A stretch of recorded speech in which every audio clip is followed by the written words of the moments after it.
नमस्कार दोस्तों, स्वागत है आप सभी का आपके अपने ज्ञान चक्षु नामक चैनल पर। जैसा कि आप सभी को पता है, संज्ञा प्रकरण हमारा खत्म हो चुका है। हम अच संधि कर रहे हैं, तो मंगलाचरण से प्रारंभ करते हैं। नत्वा सरस्वतीं देवीं शुद्धां गुण्यां करोमि हम पाणिनीय प्रवेशाय लघु सिद्धांत कौमुदीम्। प्लीज़ अगर वीडियो अच्छी लगे तो चैनल को लाइक शेयर एंड सब्सक्राइब जरूर करें। तो हम क्या कर रहे थे, हमने सबसे पहले अभी तक हमने देखा था अच संधि टोटल 8 प्रकार की है, जिसमें यण, अयादि, गुण, वृद्धि, पर रूप, दीर्घ, पूर्व रूप और प्रकृति भाव आता है। हमने यण संधि को कंप्लीट कर लिया हुआ था। अयादि संधि हमने प्रारंभ कर दी थी। अयादि संधि के ही हमने आगे के रूप देखने हैं। तो अयादि संधि में हमने एचो एवयावह यथा संख्या मनोदेश समानम, ये 2 सूत्र देख लिए थे। इनसे संबंधी जो उदाहरण थे कौन कौन से, हरिये, विष्णवे, नायकः, पावकः, ये आपको लास्ट वीडियोस में मिल जाएंगे। तो लास्ट वीडियो प्लेलिस्ट में जाके लघु सिद्धांत कौमुदी की जो प्लेलिस्ट है उसमें जाके आप वहाँ पर ये देख सकते हैं।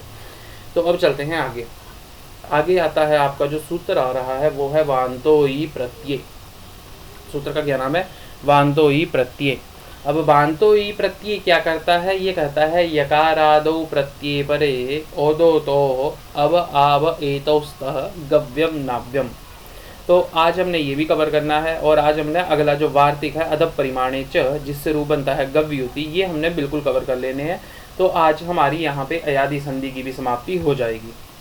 तो सबसे पहले है वान्तोयी प्रत्यय। वान्तोयी प्रत्यय है, ये एक विधि सूत्र है। वान्तः, वान्तः प्रथमा विभक्ति एक वचन का रूप है, ये सप्तमी विभक्ति एक वचन, और प्रत्यय ये भी सप्तमी विभक्ति एक वचन। तो अब अनुवृत्ति आई है एचो यवायावह से, हमने एच की अनुवृत्ति का ग्रहण किया है।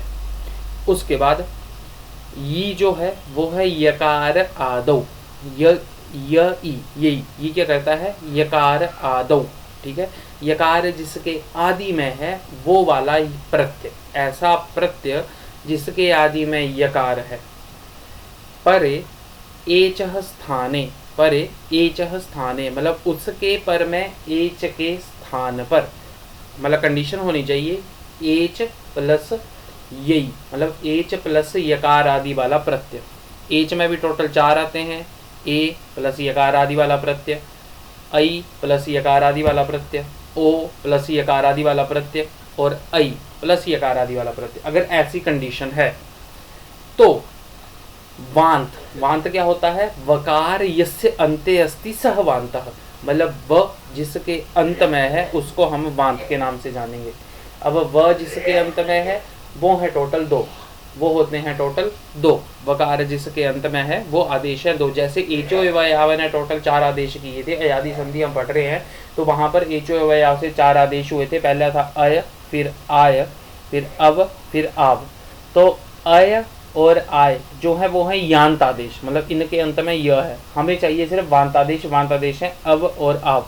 अब ये अब और आव होते किसके स्थान पर है, वो होते हैं ओ और औ के स्थान पर, मतलब ओ के स्थान पर ओ प्लस अच होगा तो वहाँ पर अव प्लस अच हो जाएगा, औ प्लस अच होगा तो वहाँ पर आव प्लस अच हो जाएगा।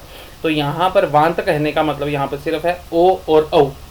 तो अब क्या बात हुई है, कहता है कि यकार प्रत्यय जिसके आदि में होगा, मतलब यकार प्रत्यय जिसके, यकार जिसके आदि में होगा, ऐसा जो प्रत्यय है अगर उससे पहले एच है, एच भी किसका, जिसके स्थान पर वांत आदेश हो रहे हो, मतलब कंडीशन सिर्फ 2 में और ये लागू हुई है। कौन कौन सी, ओ और औ में, मतलब ओ प्लस अच और औ प्लस अच। अगर ये वाली क्षम्यताम, ओ प्लस यकार आदि वाला प्रत्यय और औ प्लस यकार आदि वाला प्रत्यय, अगर ऐसी कंडीशन हो रही होगी तो वहां पर ओ और औ के स्थान पर अव और आव आदेश हो जाएंगे। दिखाते हैं कैसे। अब वांत का मतलब बता दिया। वांत का मतलब क्या है, वकार यस्य अन्ते अस्ति, मतलब जहां पर वकार जिसके अंत में, अर्थात अव और आव। अब ओ प्लस यकार आदि वाला प्रत्यय होगा तो बन जाएगा अब प्लस यकार आदि वाला प्रत्यय, औ प्लस यकार आदि वाला प्रत्यय होगा तो वहां पर बन जाएगा आब प्लस यकार आदि वाला प्रत्यय। ये वाली चीज यहाँ पर कह दी है। अब जैसे उदाहरण के तौर पर ग प्लस ओ प्लस यम बनने का मतलब है कि गो प्लस यम, सीधी साफ चीज, गो प्लस यम। तो अब ग प्लस ओ जो है, जो ओ है वो वाला ओ और औ के समूह में आ रहा है। यम जो है वो यकार आदि वाला प्रत्यय है, यहाँ पर यत प्रत्यय है। तो इससे क्या हुआ, जो ओ है उसके स्थान पर अब आदेश हो गया और बन जाएगा हमारा क्या, ग प्लस अव प्लस यम, और रूप बन जाएगा हमारा गव्यम। ये वाला रूप यहाँ पर बन जाएगा। अब इसी को ही आगे देखते हैं, गव्यम और नाव्यम, इन दोनों की रूप सिद्धि देखेंगे हम। अब यहाँ पर क्या कह रहा है, गो प्लस यम इत्यवस्थायाम वांतो ई प्रत्यय इति सूत्रेण ओकार स्थाने अवादेश, मतलब इसने ओ के स्थान पर अवादेश कर दिया, बन गया ग प्लस अव प्लस यम, और मिला के क्या बन जाएगा, गव्यम। ये वाला रूप बन जाएगा। अब आते हैं नाव्यम में। नाव्यम में क्या हुआ है, नौ प्लस यम इत्यवस्थायाम वांतो ई प्रत्यय इति सूत्रेण औकार स्थाने आवादेश, मतलब इसने औ के स्थान पर आवादेश कर दिया और बन गया न प्लस आव प्लस यम, और मिला के क्या बन जाएगा, नाव्यम। ये वाला रूप यहाँ पर सिद्ध हो जाएगा। इसी प्रकार से गव्यम और नाव्यम ये दोनों रूप सिद्ध हो गए हैं। अब आगे चलते हैं। आगे क्या है, अगला है वार्तिक। वार्तिक क्या है, अदप परिमाणे च, अदप परिमाणे च, इसी को देखते हैं।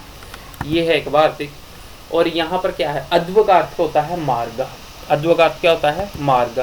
अब आते हैं परिमाणे। परिमाणे का अर्थ होता है मापने, मापन करने। तो क्या कहता है ये कि मापन करने के अर्थ में अद्व मतलब रास्ता, अद्व मतलब रास्ता, मापन करने के अर्थ में, मतलब जैसे 1 किलोमीटर 2 किलोमीटर 3 किलोमीटर। अब पुराने टाइम में तो वो वाला किलोमीटर तो नहीं होता था, मतलब जब यहाँ पर ये लिखी गई होगी उस समय किलोमीटर तो नहीं होता है। किलोमीटर तो अभी कुछ टाइम पहले ही बनना शुरू हुआ है, मतलब ज़्यादा नहीं तो कुछ साल पहले ही। तो अष्टाध्यायी के समय में रास्ता मापने के लिए किलोमीटर वगैरह का प्रयोग नहीं किया जाता था। और साथ में दूसरी चीज़ क्या थी कि उस समय रास्ता मापने के लिए कोई मतलब इंची टेप सेंटीमीटर वगैरह भी नहीं होते थे। तो इसलिए रास्ता मापने के लिए जहाँ पर हमें ऐसे शब्द का प्रयोग करना है वहाँ पर भी अव और आव आदेश हो जाते हैं।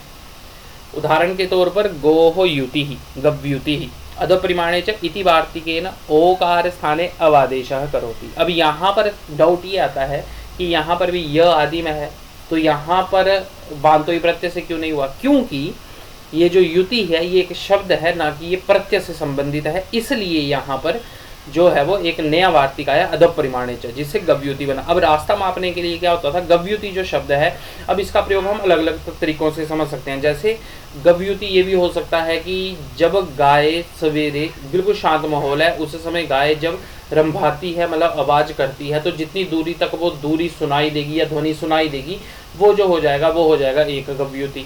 गव्युति किसी दूसरे तरीके से भी ले सकते थे। गव्युति ये भी हो सकता है कि जैसे सपोज कर लो कि सवेरे गाय चलनी शुरू हुई है, अब वो चर के शाम को जहाँ तक पहुँचेगी वहाँ तक एक गव्युति हो जाएगा। इस प्रकार जो है गव्युति के अलग अलग तरीके से उस समय अर्थ हो सकते थे।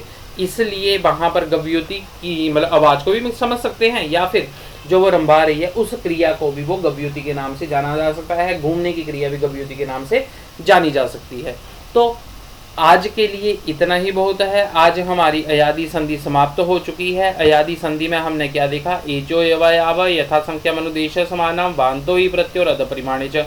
रूप सिद्धि में हरिये विष्णवे नायकः पावकः गव्यम नाव्यम और गव्युति, ये वाली जो हमने रूप सिद्धियाँ हैं वो देख ली हैं। तो आज के लिए धन्यवाद। अगर वीडियो अच्छी लगी हो तो लाइक शेयर एंड सब्सक्राइब जरूर करें। धन्यवाद। नत्वा सरस्वतीं देवीं शुद्धां गुण्यां करोम्यहं पाणिनीय प्रवेशाय लघु सिद्धांत कौमुदीम्।